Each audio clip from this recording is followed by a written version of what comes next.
Hamas के chief Ismail Haniyeh Iran की राजधानी तेहरान में एक मिसाइल हमले में मारे गए। हमास ने बयान जारी कर कहा है कि हनिया और उनका एक बॉडीगार्ड यहूदी हमले में मारे गए हैं। हनिया ईरान के नए प्रेसिडेंट के शपथ ग्रहण के लिए तेहरान आए थे। आमतौर पर हनिया तुर्की और कतर में रहा करते थे। इजराइल के हेरिटेज मंत्री एमीचे एलियाहू ने इस घटना पर प्रतिक्रिया देते हुए एक्स पर पोस्ट किया है कि दुनिया की गंदगी साफ करने का सही तरीका यही है।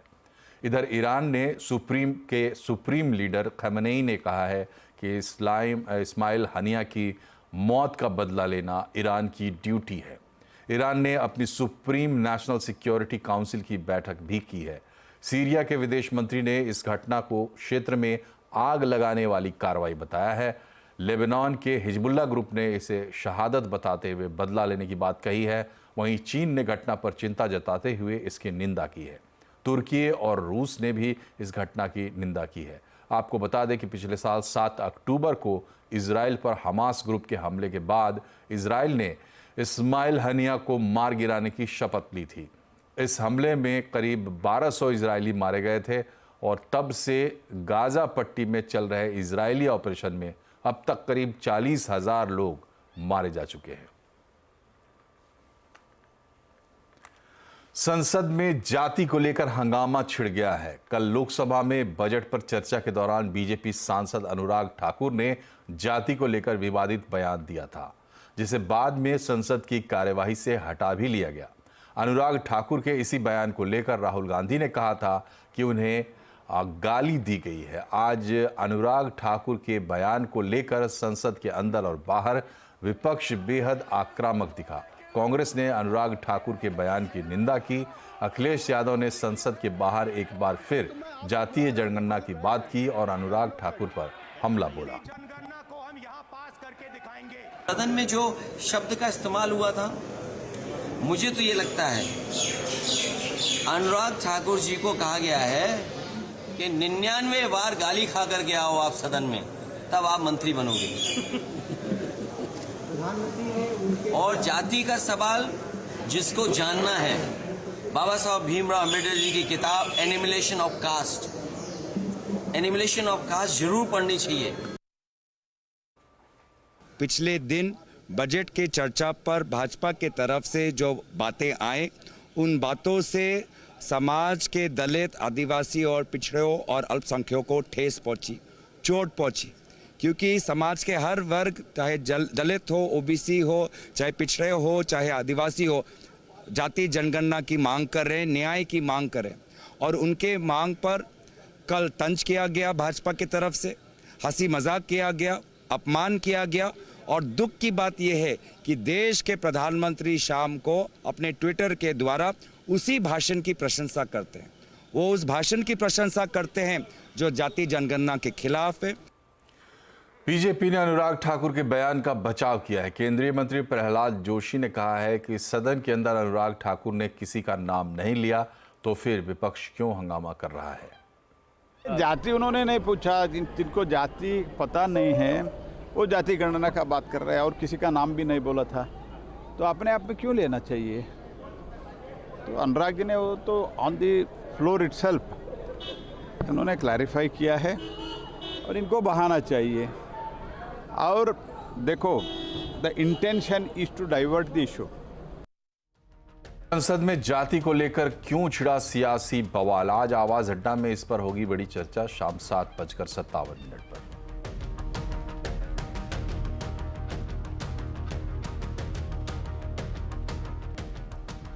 आने वाले दिनों में लाइफ और हेल्थ इंश्योरेंस सस्ते हो सकते हैं। असल में इन पर जीएसटी हटाने की मांग सरकार के अंदर से ही उठने लगी है। मोदी सरकार के मंत्री नितिन गडकरी ने वित्त मंत्री निर्मला सीतारमण को पत्र लिखा है, जिसमें उन्होंने लाइफ और मेडिकल इंश्योरेंस प्रीमियम पर 18% जीएसटी को वापस लेने की मांग की है। पूरी खबर बता रहे हैं हमारे संवाददाता रोहन सिंह। जी बिल्कुल, हालांकि पहले भी मांग उठ चुकी है हेल्थ इंश्योरेंस, लाइफ इंश्योरेंस पे जो प्रीमियम लगता है उस पे जीएसटी हटाने की मांग पहले भी उठ चुकी है, लेकिन इस बार ये खास इसलिए है क्योंकि एक बहुत ही सीनियर मंत्री नितिन गडकरी ने ये पत्र लिखा है निर्मला सीतारमण को, और उन्होंने कहा है कि ये जो चीज़ें होती हैं ये लाइफ की अनसर्टेनिटीज़ के लिए होती है, हेल्थ इंश्योरेंस या लाइफ इंश्योरेंस, और उसमें अगर आप टैक्स लगाते हैं तो ये वैसा ही है जैसे आप लाइफ की अनसर्टेनिटीज़ पे टैक्स लगा रहे हैं। साथ ही उन्होंने ये भी कहा कि जो बुजुर्ग लोग हैं, सीनियर सिटीजन्स हैं, उन पर सबसे ज़्यादा फर्क पड़ता है, उन पर सबसे ज़्यादा इसका बोझ पड़ने जा रहा है, तो इसलिए इसे पूरी तरह से हटा देना चाहिए। और पूरे ओवरऑल जो हेल्थ इंश्योरेंस सेक्टर है उसके बारे में कहा कि सरकार चाहती है कि उसका ग्रोथ हो, तो फिलहाल ये सही समय नहीं है उसके प्रीमियम पर जीएसटी लगाने का। तो कुछ बहुत ही अच्छे तर्क रखे हैं नितिन गडकरी ने अपनी चिट्ठी में, और साथ ही कुछ जो विसंगतियां हैं इस पूरे जो टैक्सेशन है उसको भी दूर करने की बात कही गई है। कुल मिला के इस पे अब जो अगली काउंसिल की मीटिंग होगी उस पर विचार देखते हैं कि होता है या नहीं होता है, लेकिन कुल मिला के चूंकि सरकार के अंदर से एक सीनियर मंत्री की तरफ से ये प्रस्ताव आ रहा है तो इस पे जरूर जो है सरकार इस पे विचार आगे करेगी। और जीएसटी की एक और बात, नेचुरल गैस को जीएसटी के दायरे में लाने पर बात बनती दिख रही है। सीएनबीसी आवाज को एक्सक्लूसिव खबर मिली है कि जीएसटी काउंसिल की बैठक में ये प्रस्ताव लाया जा सकता है। पूरी खबर एक्सक्लूसिव डिटेल्स बता रहे हैं आलोक प्रियदर्शी। बिल्कुल, देखिए, जिन 5 पेट्रोलियम प्रोडक्ट्स को जीएसटी के दायरे में लाने पर लंबे समय से चर्चा चल रही है उसमें नेचुरल गैस को लेकर सहमति बनती हुई दिख रही है। सीएनबीसी आवाज को सूत्रों से जानकारी मिली है कि वित्त मंत्रालय और पेट्रोलियम मंत्रालय ने इस पर कई दौर की चर्चा की है और इस पूरे प्रपोजल को अब फिटमेंट कमेटी में भेज दिया गया है। सूत्रों के मुताबिक नेचुरल गैस पर 18% जीएसटी लगाई जा सकती है क्योंकि ये रेवेन्यू न्यूट्रल के काफी करीब है। दरअसल अभी जो सेंट्रल एक्साइज है वो नेचुरल गैस पर 0 है, लेकिन अलग अलग राज्य अलग अलग दरों से वैट वसूलते हैं, लिहाजा ये 14% से लेकर 24% के आसपास है और कुल जो कमाई होती है इस वैट के जरिए करीब 20,000 करोड़ रुपए की होती है। तो सरकार चाहती है कि जो कमाई का लेवल है वो फिलहाल रेवेन्यू न्यूट्रल रहे और इस लिहाज से 18% जीएसटी लगाई जा सकती है। रही बात ये जो नेचुरल गैस है इसको जीएसटी में लाने की जरूरत क्यों पड़ी, तो ये आइटम एक ऐसा है जो रॉ मटेरियल यानी कि फीड स्टॉक की तरफ यूज होता है। अलग अलग इंडस्ट्री जैसे फर्टिलाइजर, सीएनजी, एलपीजी इसको इस्तेमाल करते हैं, लेकिन इन इंडस्ट्री को इसका इनपुट टैक्स क्रेडिट नहीं मिल पाता है क्योंकि इसमें राज्य वैट वसूलते हैं।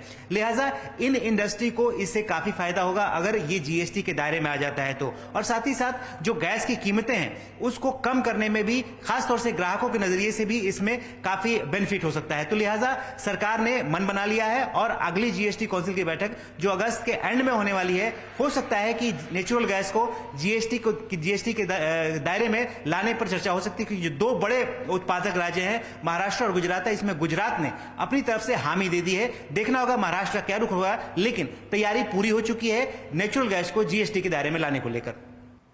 और अब बात करते हैं बाजार की। निफ्टी बैंक एक्सपायरी के दिन बाजार में धुआंधार तेजी देखने को मिली। सेंसेक्स निफ्टी की रिकॉर्ड क्लोजिंग हुई है। सेंसेक्स 286 पॉइंट चढ़कर 81,741 पर और निफ्टी 94 पॉइंट चढ़कर 24,951 पर बंद हुआ है। मिड कैप इंडेक्स की रिकॉर्ड ऊंचाई पर आज बंद हुआ है और आज के बाजार में सबसे ज़्यादा तेज़ी मेटल, फार्मा, इंफ्रा शेयरों में रही है। रियल्टी, तेल गैस शेयरों में आज दबाव देखने को मिला। आईटी सेक्टर के नतीजे मिले जुले रहे हैं पर आईटी सेक्टर में वैल्यूएशन बेहतर लग रही है, ये कहना है पेडिग्री एडवाइजरी के फाउंडर दिलीप भट्ट का। साथ ही दिलीप भट्ट आईटी सेक्टर को लेकर बुलिश दिखे।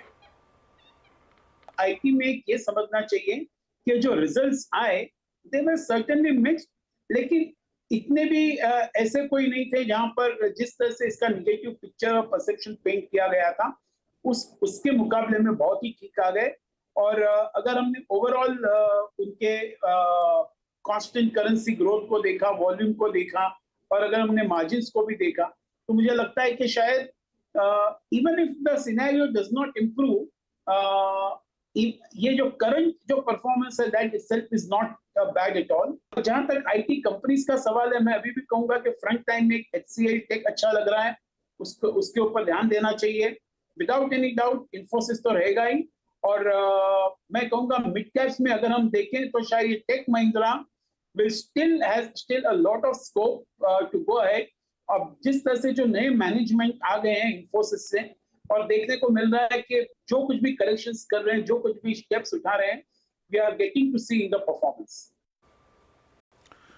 दिल्ली कोचिंग मामले में दिल्ली हाईकोर्ट ने दिल्ली सरकार, एमसीडी और दिल्ली पुलिस को फटकार लगाई है। कोर्ट ने यह भी कहा है कि वो सीबीआई जांच के लिए भी बोल सकते हैं। इस खबर की डिटेल कोर्ट ने क्या कहा है, आज कोर्ट में क्या हुआ, बता रहे हैं असीम मनचंदा। दिल्ली के ओल्ड राजेंद्र नगर में कोचिंग सेंटर में हुई घटना की जांच की मांग को लेकर के दिल्ली हाईकोर्ट में की याचिका दायर की गई थी। दिल्ली हाईकोर्ट ने आज इस मामले में दिल्ली सरकार, दिल्ली पुलिस और एमसीडी को कड़ी फटकार लगाई। सबसे पहले तो दिल्ली सरकार को फटकार लगाते हुए हाईकोर्ट ने कहा कि आपके पास अधिकारियों को वेतन देने के लिए पैसे नहीं है, आपके अधिकारी दिवालिया हो गए हैं, ऐसे में आप दिल्ली का इंफ्रास्ट्रक्चर किस तरह से अपग्रेड करेंगे। दिल्ली हाईकोर्ट ने यह भी कहा कि हमें लगता है कि इस मामले की जांच सीबीआई को सौंप देनी चाहिए। इसके बाद दिल्ली हाईकोर्ट ने दिल्ली पुलिस को फटकार लगाई, उनसे कहा कि आपने अब तक इस मामले में क्या कार्रवाई की है। आप राह पर चलते हुए आदमी को पकड़ करके अंदर कर देते हैं, लेकिन आप ये बताइए कि अभी तक आपने एमसीडी के अधिकारियों के ऊपर क्या कार्रवाई की। तो दिल्ली हाईकोर्ट ने अब एमसीडी के जो निदेशक हैं, दिल्ली पुलिस के डीएसपी हैं और आईओ हैं, उन सबको शुक्रवार को बुलाया। उनसे कहा है कि आप इस पूरे मामले की सारी फाइलें लेकर के आइए, हम देखना चाहते हैं कि इस मामले में अब तक क्या कार्रवाई हुई है। अब इस मामले की सुनवाई शुक्रवार को दिल्ली हाईकोर्ट में दोबारा से होगी। इधर यूपीएससी ने पूजा खेड़कर का सिलेक्शन रद्द कर दिया है। पूजा खेड़कर अब ट्रेनी आईएएस नहीं रही। 2023 बैच की ट्रेनी आईएएस पूजा पर सिलेक्शन के लिए अपनी पहचान बदलने और विकलांगता सर्टिफिकेट में गड़बड़ी के आरोप हैं। यूपीएससी ने ट्रेनी ऑफिसर के खिलाफ एफआईआर भी दर्ज करा दी है। जांच में पता चला है कि पूजा ने अपना नाम, माता पिता का नाम, signature, photo, email ID, mobile number और एड्रेस बदलकर यूपीएससी का एग्ज़ाम दिया था।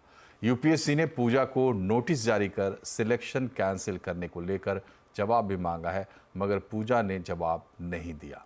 इसके बाद यूपीएससी ने ये एक्शन लिया। केरल के वायनाड में तेज बारिश के बाद लैंडस्लाइड्स में मरने वालों की संख्या 151 हो गई है। 131 लोग अस्पताल में हैं। 220 के लापता होने की सूचना है। एनडीआरएफ, एसडीआरएफ, पुलिस और डॉग स्क्वाड की टीमें रेस्क्यू में अभी भी जुटी हुई हैं। लगातार हो रही बारिश की वजह से बचाव राहत कार्य में दिक्कतें भी आ रही हैं। मुंडकई और चूरतमाला के बीच का पुल टूटने की वजह से लैंडस्लाइड से प्रभावित इलाकों से संपर्क टूट गया है। मौसम विभाग ने रेड अलर्ट जारी किया है, जिसकी वजह से हेलीकॉप्टर उड़ान नहीं भर पा रहे हैं। जमीन के रास्ते ही लोगों को बाहर निकालने की कोशिशें हो रही हैं। इधर लखनऊ में मूसलाधार बारिश से शहरवासियों को उमस भरी गर्मी से राहत तो मिल गई है, लेकिन इसकी वजह से जनजीवन भी प्रभावित हुआ है। लगातार बारिश के चलते शहर में जगह जगह जल भराव की स्थिति बन गई है। इतना ही नहीं, विधानसभा परिसर में भी बारिश का पानी जम गया है। इसकी वजह से कर्मचारी और विधानमंडल के सदस्यों को आने जाने में खासी दिक्कत हो रही है। इसके अलावा नगर निगम भी बारिश के पानी, नगर निगम की छत भी बारिश के पानी में लीक हो गई है। और यहाँ एक छोटा सा ब्रेक के बाद एक बार फिर से आपका स्वागत है। देश में डिजिटल ट्रांजैक्शन में फ्रॉड को रोकने के लिए रिजर्व बैंक ऑफ इंडिया ने ऑथेंटिकेशन की अतिरिक्त व्यवस्था का ड्राफ्ट जारी किया है। इसके अलावा आधार से डिजिटल पेमेंट के लिए भी रेगुलेशन का ड्राफ्ट जारी किया है। इस पर ज़्यादा जानकारी के लिए हमारे साथ जुड़ गए हैं लक्ष्मण राय। बताइए लक्ष्मण जी, ये 2 एडवाइजरी की बात हो रही है। जी, दरअसल ऑनलाइन फ्रॉड या फिर क्या डिजिटल पेमेंट के दौरान जो फ्रॉड होते हैं उसको रोकने के लिए रिजर्व बैंक ने 2 अलग अलग ड्राफ्ट रेगुलेशन जारी किए हैं। ड्राफ्ट रेगुलेशन पर लोगों के सुझाव आने के बाद इसको नियम के तौर पे बदल दिया जाएगा। अब ये दोनों ड्राफ्ट रेगुलेशन वो काफी ज्यादा महत्वपूर्ण है। मिसाल के तौर पर अगर आप कोई ऑनलाइन ट्रांजेक्शन करते हैं या फिर क्रेडिट कार्ड से पेमेंट करते हैं, किसी भी कार्ड से पॉश मशीन पे जाके कॉन्टेक्टलेस पेमेंट करते हैं, तो वहां पर अब एडिशनल फैक्टर ऑथेंटिकेशन का प्रस्ताव रखा गया है। इसके मतलब ये हुआ कि एक तय सीमा से ज्यादा ट्रांजैक्शन करेंगे तो अभी जैसे OTP आता है, तो OTP एक फैक्टर ऑथेंटिकेशन हो गया। इसके अतिरिक्त एक और लेयर दीजिए ताकि ऑथेंटिकेट कर सकें कि ये वाकई में सही ट्रांजैक्शन हो रहा है, कोई फ्रॉड नहीं हो रहा है। इसके लिए पूरे कायदे कानून का ड्राफ्ट जारी किया गया है। हालांकि इसमें छोटे ट्रांजैक्शन को थोड़ी सी रियायत दी गई है। मिसाल के तौर पर आप पॉश मशीन पे जाके कॉन्टेक्टलेस कार्ड से पेमेंट कर रहे होते हैं तो 5,000 तक पेमेंट करेंगे तो मौजूदा व्यवस्था जारी रहेगी। जहां 5,000 से ज्यादा पेमेंट करेंगे वहां एक एडिशनल फैक्टर ऑथेंटिकेशन होगा, यानी ऑथेंटिकेट करने के लिए एक और व्यवस्था की जाएगी। अगर आप क्रेडिट कार्ड का ड्यू पेमेंट कर रहे हैं, इंश्योरेंस का प्रीमियम पेमेंट कर रहे हैं या फिर रेकरिंग पेमेंट कर रहे हैं तो 1 लाख रुपए तक का पेमेंट मत तो ठीक है, इससे ज्यादा करेंगे तो आपको वहां भी एडिशनल फैक्टर ऑथेंटिकेशन करना होगा, यानी OTP के अलावा एक और व्यवस्था करनी होगी।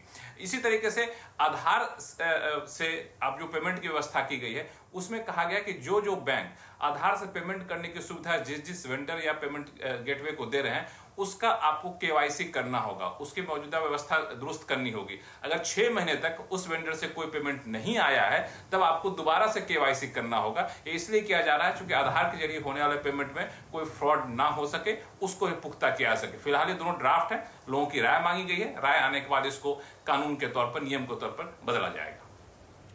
बहुत बहुत शुक्रिया लक्ष्मण जी। बढ़ते हैं आगे और अब बात करते हैं पेरिस ओलंपिक्स के 5वें दिन की, जहां भारतीय खिलाड़ियों ने आज शानदार प्रदर्शन किया और कर रहे हैं।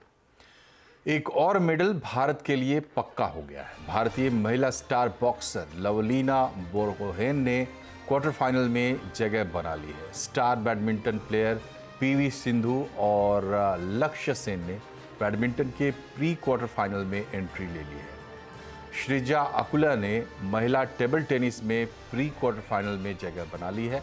तीरंदाज दीपिका कुमारी भी प्री क्वार्टर फाइनल में एंट्री उनकी हो गई है। और Swapnil Kusale 50 metre rifle 3 position के फाइनल में पहुंच गए हैं। ऐश्वर्य प्रताप सिंह तोमर बाहर हो गए हैं। साथ ही शूटिंग में राजेश्वरी और श्रेयसी सिंह भी महिला ट्रैप इवेंट के क्वालिफिकेशन राउंड में बाहर हो गई हैं।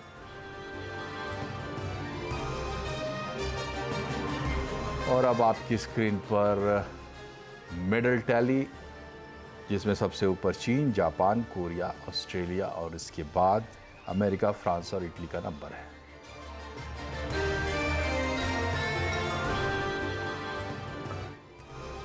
और बुलेटिन में फिलहाल इतना ही। आप खबरों पर अपडेट रहिए, CNBC आवाज से जुड़े रहिए हमारे सोशल मीडिया हैंडल्स के जरिए। नमस्कार।